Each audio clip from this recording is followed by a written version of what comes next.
Most beginners think core training is about doing more crunches, getting a six-pack, or strengthening the abs. So today, here are 5 core truths nobody tells beginners. Things that actually change how your body moves, how strong you feel, and how fast you progress. Let's get into it. Number 1. Your core isn't just abs. It's the whole 360-degree cylinder. This one's still a thing. For most people, core means just the front of their body, the abs. But in reality, your core is actually the whole 360-degree cylinder that wraps around your whole midsection. It includes your deep stabilizers, your obliques, your diaphragm, your pelvic floor, and your spinal erectors.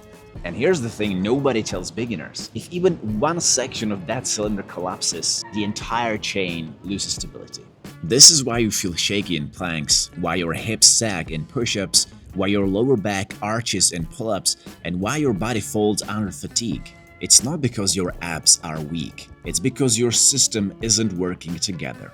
When you start treating your core as all-around structure, everything changes. You stop thinking about tight abs and start thinking about full body tension. Your movements feel smoother, your strength transfers better, and exercises finally feel how they're supposed to.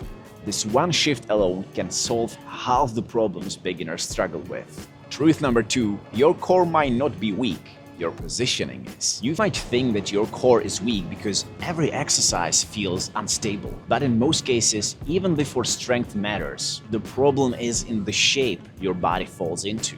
When your ribs lift, your pelvis tilts forward, or your spine drifts into a big arch, your core loses its leverage. It's like trying to tighten a seatbelt when the buckle isn't lined up. The system can't lock in. And when your core can't lock in, something else has to take over. Usually, it's your lower back. The fix is not more ab work. It's learning to stack your ribs over the pelvis so that your core can create tension. A small adjustment, a gentle rib drop, a slight tuck, a more neutral spine, suddenly gives your core the position it needs to stabilize you. Once your body is stacked, everything feels different. You feel stable without squeezing harder, your lower back stops doing all the work, and your movements finally start feeling connected instead of chaotic. Truth number 3, your core fails because you are losing pressure.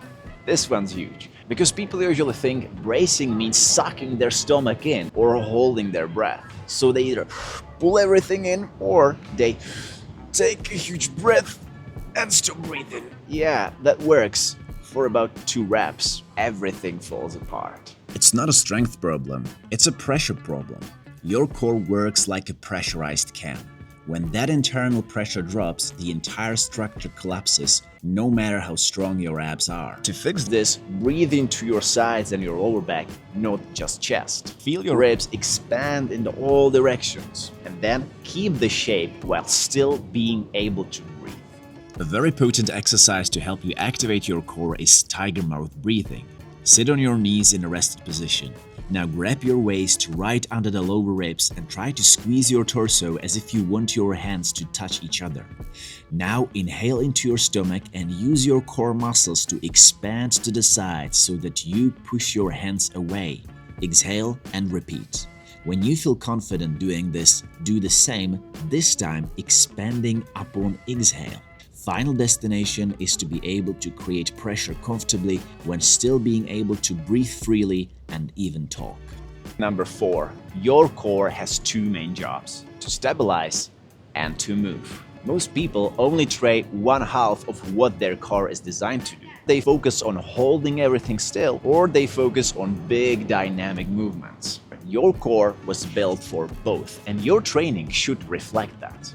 The first job of your core is to stabilize, to keep your trunk steady while your arms and legs move around it.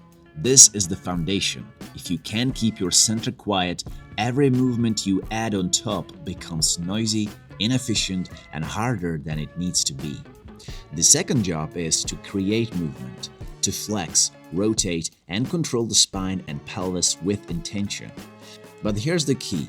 You can't move well until you can hold well. If you skip the stability phase, your body tries to create motion from a base that isn't ready for it.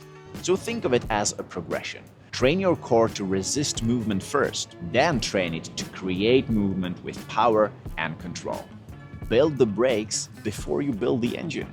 Truth number 5, your core adapts to the quality of your shape, not the count of your reps. Most beginners think core strength comes from doing more reps, harder variations, or longer workouts. But you must remember that core doesn't adapt to numbers. It adapts to how consistently you can keep the shape while moving.